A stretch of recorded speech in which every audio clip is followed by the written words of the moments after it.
Ashes to ashes, dust to dust.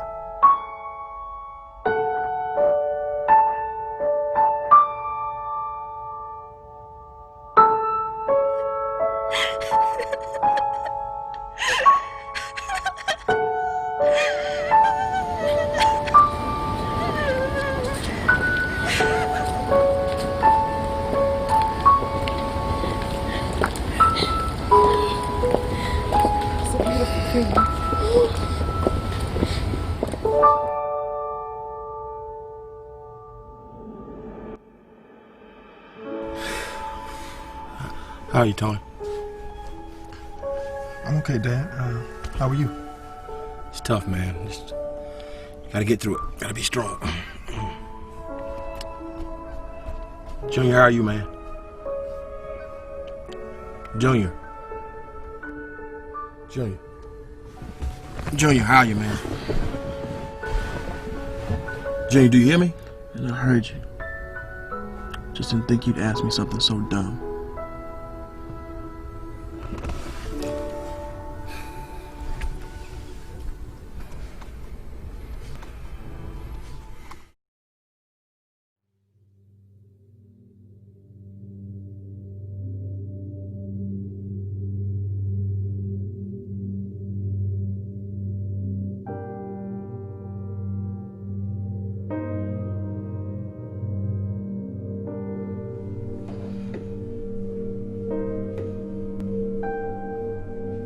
That's how your God treated you, Mama? He taught me to pray and go to church. And you know I didn't like none of that church stuff. Why you do this to me, God? Huh? Why? Junior, man.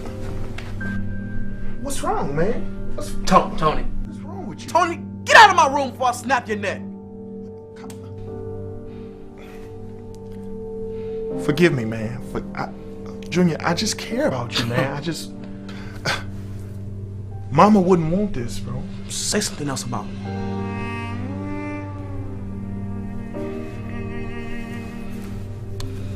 Get yourself together, man. Get it together.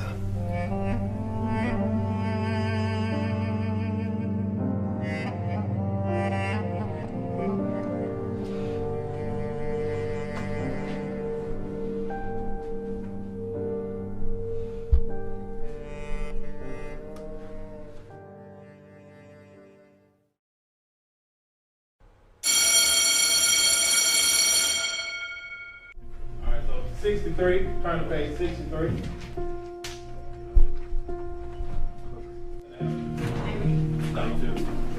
Turn that paper over. Turn that paper over. Hey man, what is wrong with you? You know I'm about sick of you, man. Every time you come in this classroom like you don't even care. What's the problem? You know your mama didn't raise you like this. I'm tired of this. You need to get yourself together, young man. What'd you say? Get yourself together. Your mama didn't raise you.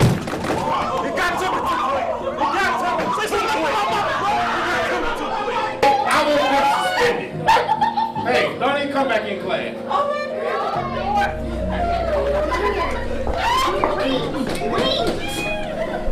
God, you've been changing on me. You know I care about you. And I know you're hurting. Junior, talk to me. You can't be doing all this. Your mother wouldn't even like this. This is exactly why. Your mother wouldn't let it. You hear it? Stop! Stop! I'm calling Tony!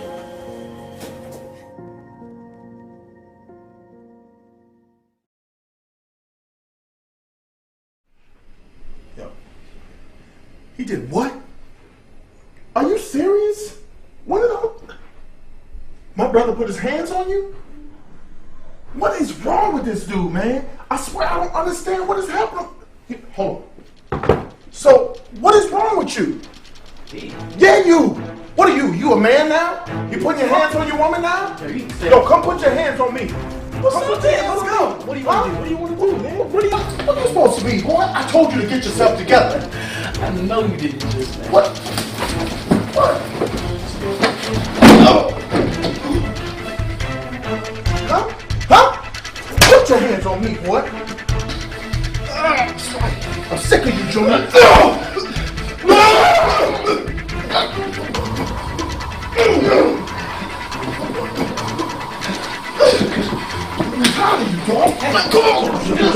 Yo, quit! Hey! I just got home! Yo, cut it out! I don't want to hear it. Let's go! Hey, man! Stop it! Boy, you better, I brought you this word, I'll take you out right now. Quit it!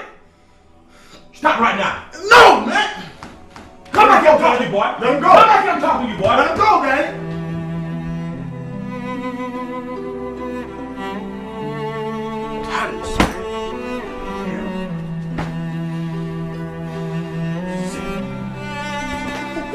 Stay here for me.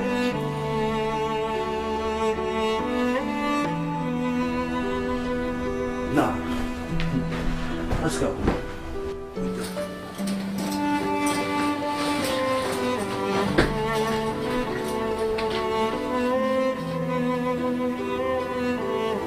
Come on, boy. Come with me.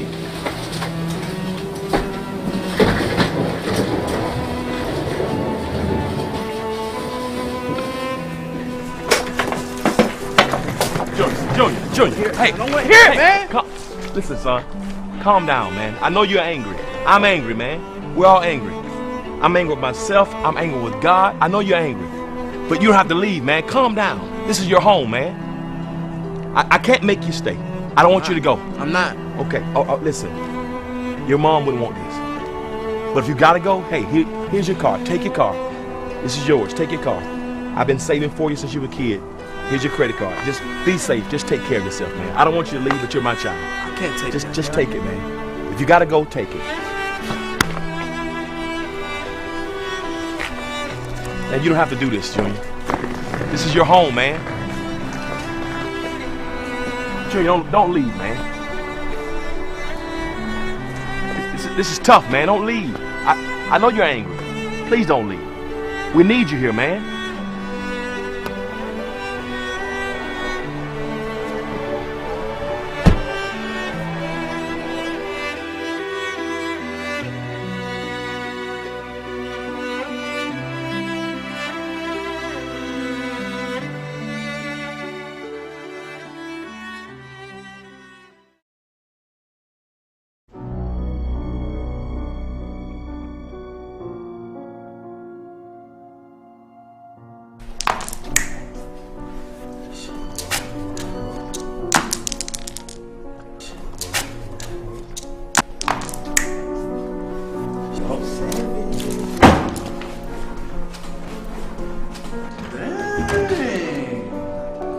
That's church, boy. Watch him now. My bad, shouted my bad. Listen, are you done with that church thing? You ready to get this money? I've been done with that, bro. I'm done with God, church, all that. So what's up? Hook me up with the big man. I bet you I'll outsling every last one. Whoa, crawl before you walk, shouted. Listen, but since that's what you want, I'm gonna make it happen. All right? We go see the big man. Take you. Man got a big house. He got an estate. The man got horses, shouted. Horses. Yo, I'm down. Put me on, man. What's up? Hey, what's up? He good. That's my boy. That's my boy. He good. You heard him. We boys now.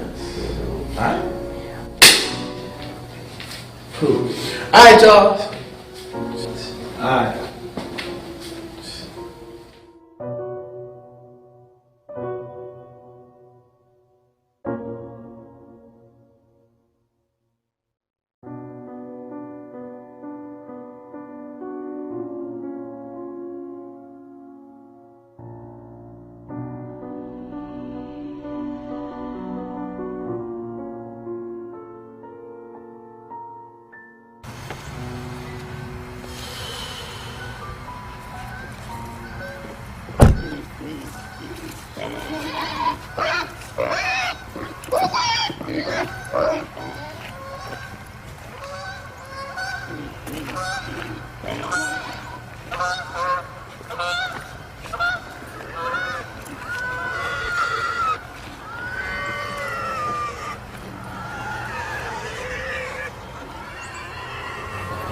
So what's up, bro?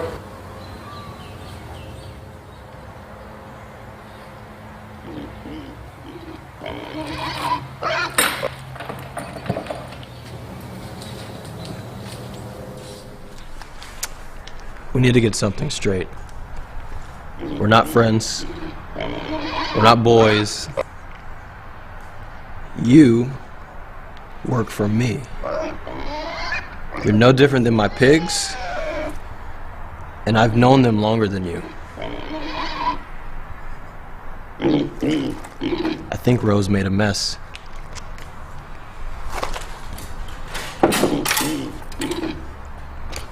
Go clean it up.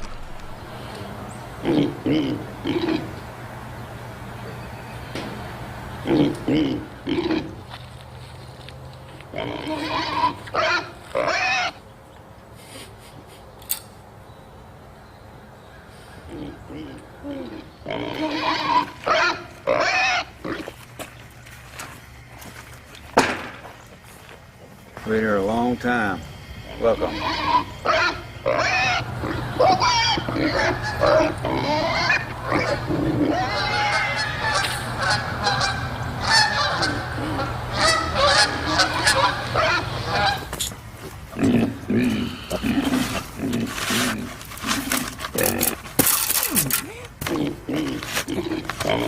Look at that!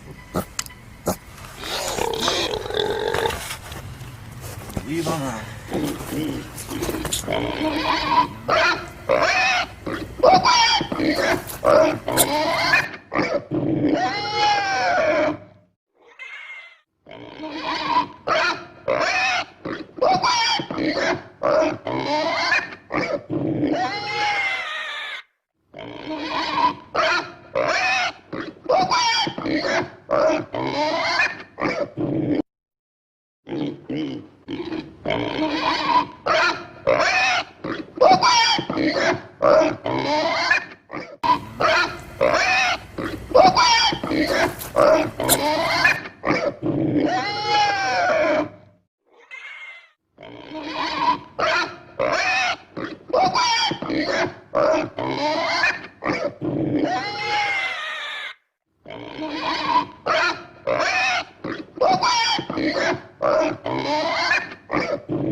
You see, my son, he's been giving me problems just like the computer.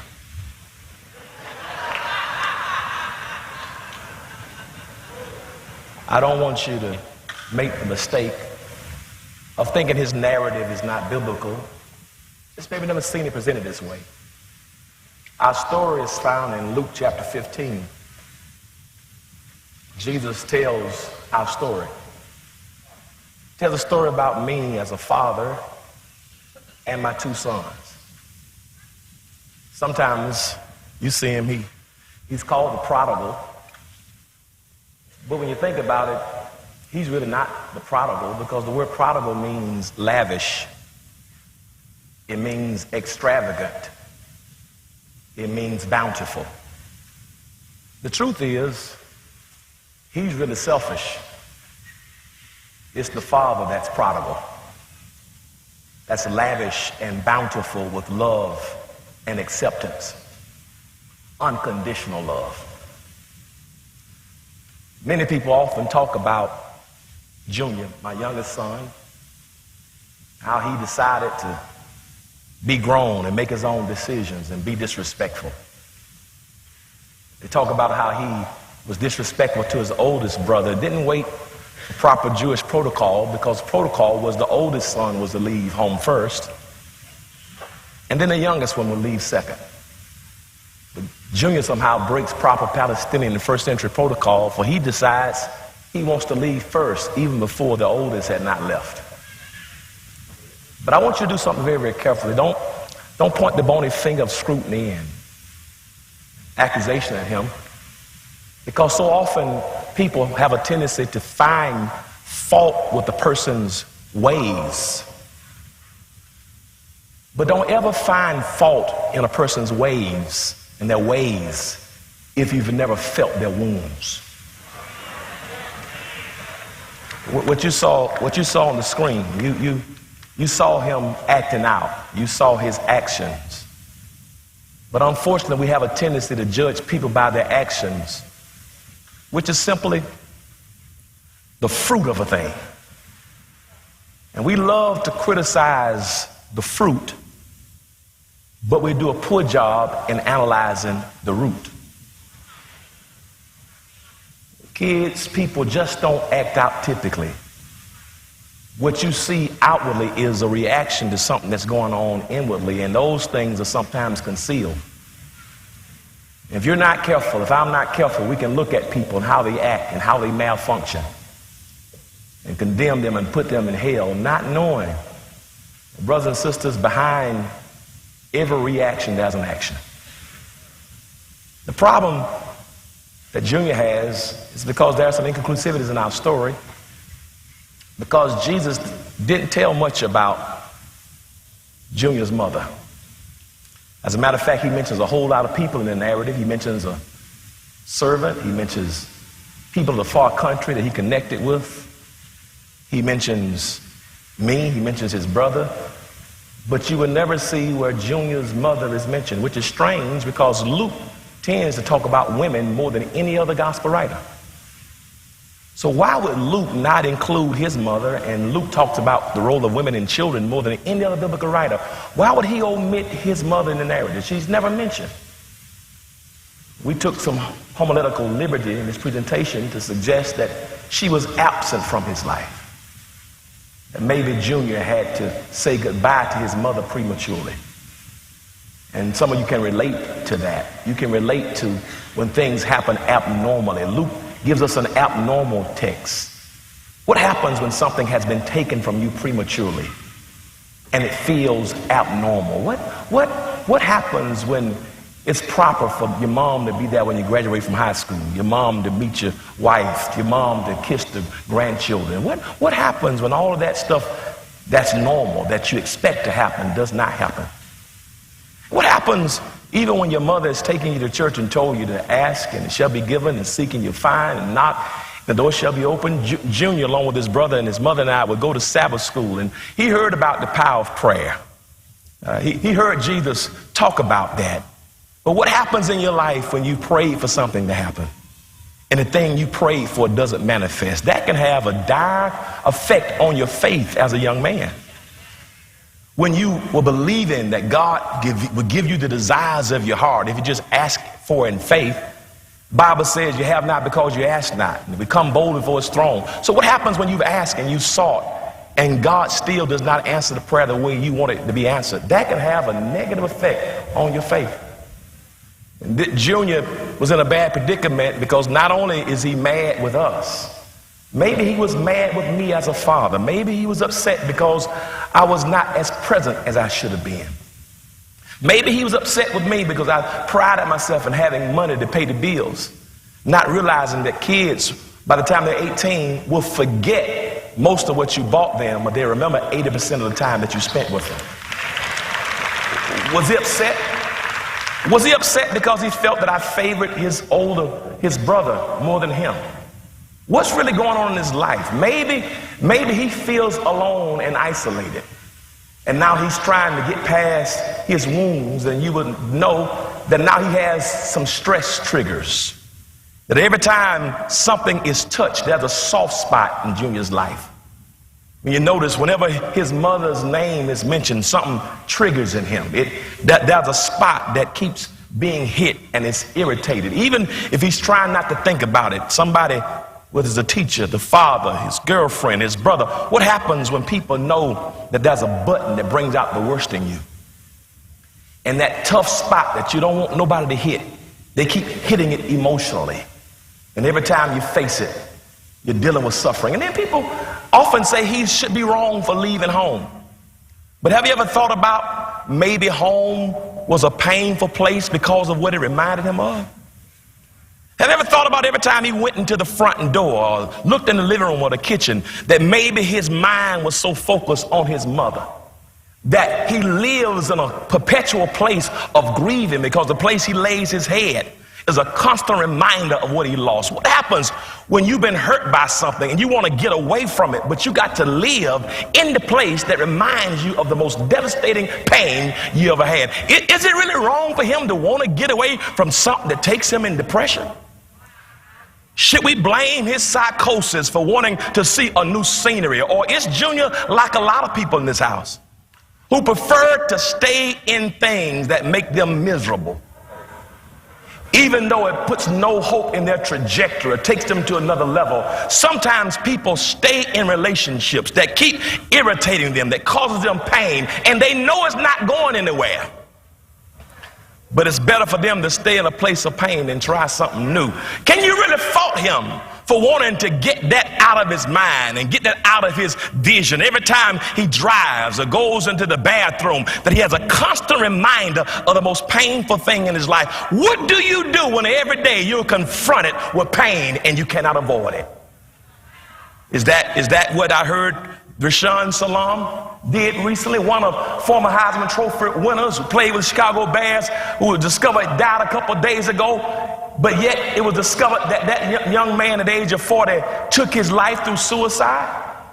Is suicide an escape for people who don't want to continue to see the same old pain and drudgery over and over and over and over again? Is it really wrong for him to want an escape?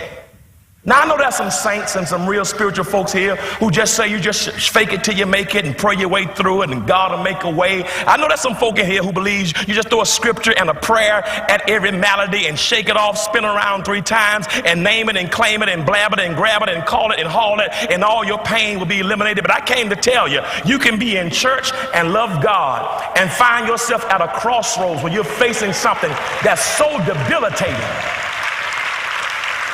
I know how Junior feels to not want to hear scripture, everything gonna be better by and by. I know how Junior feels to not want to hear earth has no sorrow that heaven cannot heal. I know how Junior feels to not want to be asked how you're doing and people saying she's going to a better place. I know how it feels to sometimes just be in a place where you want Calgon to take you away. You don't want to shake your neighbor's hand, you don't want to pray, you don't want to hug people during the welcome, you just wish people would leave you be. There are times in all of our lives, if you're not careful, that something can be so tough that you say, like David, I had the wings of a dove, would I fly away and would I be at rest? Is that what the 27-year-old girl, Nisa, one of our members, one of our brothers, took her life about 6 weeks ago after threatening suicide over and over because she kept coming back to a place of pain? And the thing with the church is too often the church is the only place that kicks its wounded. And rather than reach out our hands in love and try to understand Junior's plight, what happens when the juniors of this world can't even be real about their experiences or about their struggles because they feel the place where they're most safe, that people are going to look at them like they're crazy, to not give them a moment to breathe and really ask God questions. And some of you had the audacity to look at Junior with ear and say he's wrong for asking God why, because your grandmama told you you should never question God. Let me tell you something. If you think Junior is wrong for asking God questions, it simply means you never read the Bible. Because when you read the Bible, the book of Psalms is replete with people asking God questions like, Lord, how long? Will you revenge my enemy? Are you going to show up hurriedly? Even Jesus the Christ, while on the cross, stepped out of the shoes of a Savior and stepped into the shoes of a sinner. In the Aramaic of his day, cried, Eli, Eli, lama sabachthani, which is interpreted, my God, why hast thou forsaken me? So if Junior was wrong for asking God a question, then Jesus would have been wrong while on the cross, because even he felt forsaken in his humanity. But the writer of the Hebrews says at all points Jesus was tempted like we are, yet he was without sin. There's nothing wrong with questioning God, because God is not just a powerful force. God is a personal father, and you should move beyond religion to relationship, because God already knows what's in your heart. Nothing is wrong with you questioning the nature of God as long as you don't question the existence of God. As a matter of fact, God is big enough to handle your questions. God does not mind you asking questions because all God wants is for you to talk to him. And if either of you are asking questions, as long as you're talking to him, God is going to be all right. Is there anybody in this house ever had a talk with him to say, God, I need you to show up. God, I don't understand, because I'm telling you, we serve a God who can handle your questions. If you felt like Junior, stop trying to act. You can't say praise the Lord, hallelujah, over every storm. Sometimes you got to face this thing and say, this thing is hurting. God, I don't understand why. I love you, I just don't like what you're doing. I was so upset with him because the nerve, he's going to leave his brother and I. He's going to leave us at our most critical time. We stayed. Why couldn't he stay? We stayed in the place where his mother was. Why couldn't he handle it? That's the most arrogant thing for anybody to say, because you don't know the strength. You don't know the ability. Stop trying to project what you feel or what you think or what you can handle on others. Others may not have the maturity, and that's why others may not have the same struggle that you have. And that's why you and I should never criticize a man or woman's steps if we've not walked in their shoes. This boy couldn't handle where he was. And so the loving father I provided for him, I didn't want him to leave on his own. I wanted him to stay. But I realized he had made his own mind. And he went and connected with gangbangers and drug dealers and went and connected to the far country. He wanted to be as far away from God as possible. He didn't want any more religious jargon. He didn't want anybody to make him feel bad about his questions. Because many of us have faith, but our faith can't be tested. And if your faith can't be tested, your faith can't be trusted.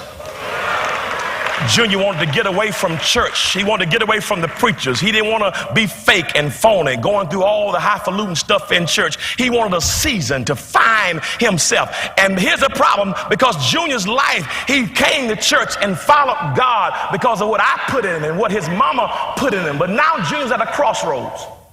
Well, mama's faith wasn't going to sustain him. That what his daddy taught him was not going to sustain him. That comes a crisis in faith when God moves you from what your mama taught you about God to what you know about God. See, when I was a kid, my mama told me God will make a way. My mama told me he'll fight your battles. My mama told me he'll be a doctor in the sick room. My mama told me he'll make your enemies leave you alone. But that was my mama's faith, and I would preach about my mama's faith. But time has brought on a change. I've had my own battles, and now I got my own testimony. And I don't tell you about what my mama told me about him. Now I can tell you about what I know about him. And is there anybody around this house tonight have your own story? And every now and then you wonder why you're going through trial. It's because God is trying to move you from what you believed about him to what you know about him. I don't need you to tell me he'll pay your bills or give you somewhere to live. I tried him now for myself, and I've been with him long enough now to know. And my son wanted to leave, and I was so angry. I didn't understand. I was so judgmental and condemning of his story. And everything I gave him, he went out there in the far country and he spent it. Everything I brought him up to do, he found himself. And then he got in a place where he lacked. And now his pride kicks in. His pride kicks in because now he's big, he's bad. He can do what he wants to do because now he's too embarrassed to save face. And he ends up in a pig pen. The most detestable thing for a first century Jew to do in a far country, hanging out with animals and animal-like people. And how many young people grew up in the church but got frustrated with mama's faith because we didn't let them ask questions. And we tried to answer fat questions with faith-based answers.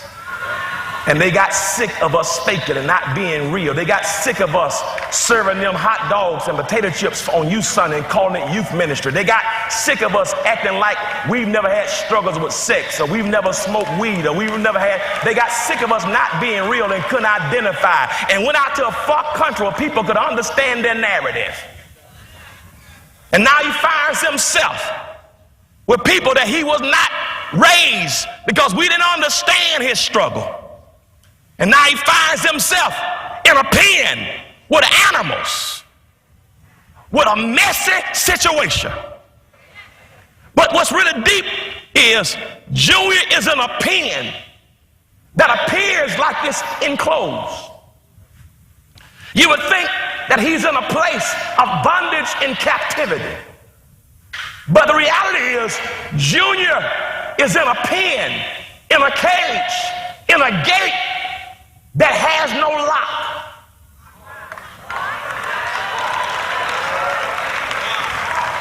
The place that he can't leave is only locked by the lock in his brain. His thoughts have him in a place that makes him believe that where he is God's best for him. But I pray that while his mind is telling him this is permanent abode, I'm praying that he can still hear the voice of his daddy saying, Junior, I can relate to your anger. I can relate to your pain. And Junior, no matter where you are in life, no matter how much you messed up, I want you to know, son, you can always come home. And I'm talking to a parent tonight who's got your own Junior, who's stolen from you, cussed you out, robbed you, and disrespected you, and you put them out. And now they're trying to make it. And now he's too prideful to apologize, and you're too prideful to let him back home. But I came to tell you, if you're a mama, if you're in a one-bedroom, do me a favor, always have an extra room for Junior and Junioretta to let them know that no matter what you're going through in life, no matter how messy your situation is, son, I want you to know you can always come home. Junior, I know it smells messy. I know it stinks where you are. But I want you to know, son, that you don't have to live the rest of your life in mess. As a matter of fact, I know 2016 has been messy for a whole lot of people. But can I tell you something? Don't take the mess of 2016 into your new reality.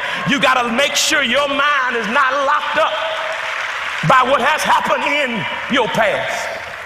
And I came to tell those of you who now can identify with Junior better, Junior, it's time for you to leave your pen. It's time for you to leave your cage behind you. It's time for you to walk up out of what has held you captive. Matter of fact, won't you shake a neighbor's hand and say, it's time, Junior, to come on out.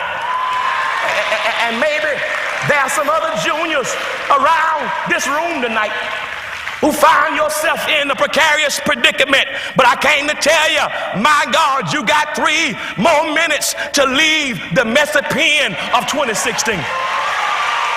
As a matter of fact, you got to realize that the smells of yesteryear are not the totality of your destiny.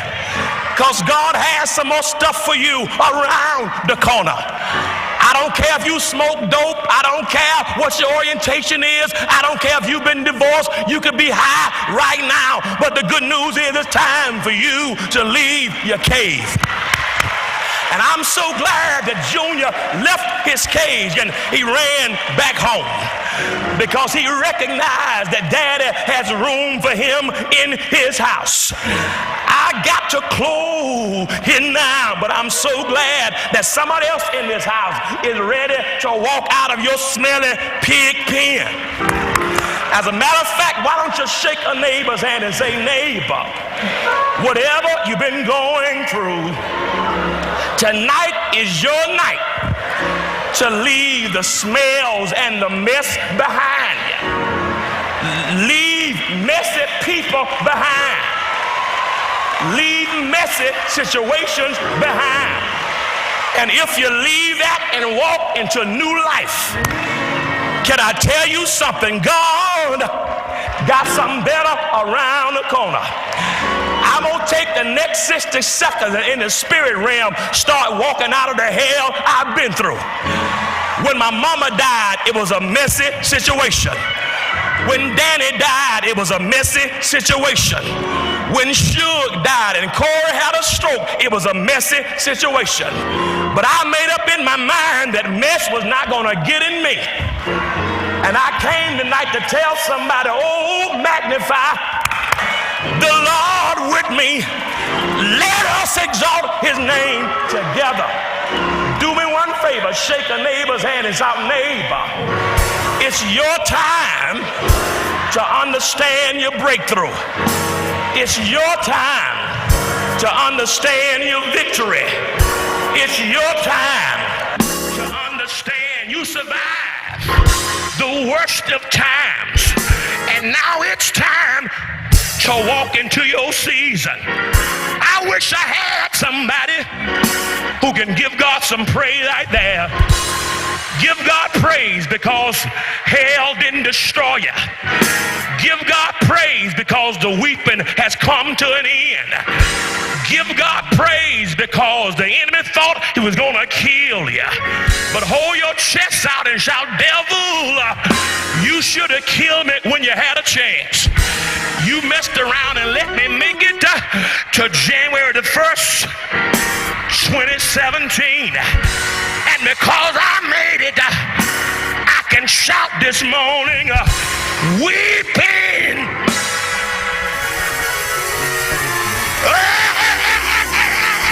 Weeping may endure for the night, but joy, joy, joy, joy.